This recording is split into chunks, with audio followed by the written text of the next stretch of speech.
عامر بن سعد رضی اللہ عنہ ارشاد فرماتے ہیں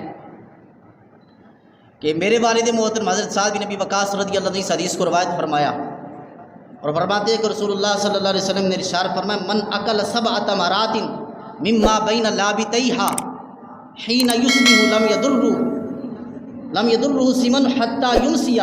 سرکار دو عالم صلی اللہ علیہ وسلم نے ارشاد فرمایا جو مدینے کی دونوں اطراف کے درمیان سے اس کی زمین سے 7 کھجوریں صبح کھا لے۔ کتنی کھجوریں؟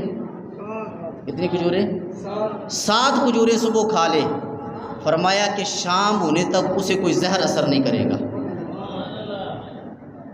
اب کتنی پاکیزہ کھجوریں ہیں اس کی مدینے کی، اس لیے تو جو مٹھاس ان کھجوروں میں ہے وہ کسی کھجور میں نہیں، اور جو لذت جو چاشنی مدینے کے پھلوں میں ہے وہ کسی میں نہیں، اور جو سکون اور چین مدینے کی ہوا میں ہے وہ کسی میں نہیں۔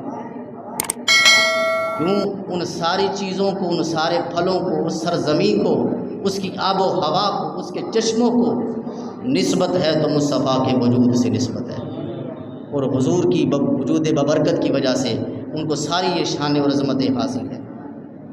حضور علیہ السلام بعض حدیث کے اندر اجوا کا ذکر آیا ہے کہ جو اجوا کھجوریں کھائے، اور بعض حدیث کے اندر اجوا کا ذکر نہیں ہے، ویسے ہی کھجوروں کا ذکر آیا کہ مدینے کی جو 7 کھجوریں کھا لے اسے زہریلی چیز اثر نہیں کرے گی، صبح کھائے گا تو شام تک اثر نہیں کرے گی، اور یاد رکھیں پھر اگر شام کو کھائے گا لازماً صبح تک نہیں اثر کرے گی۔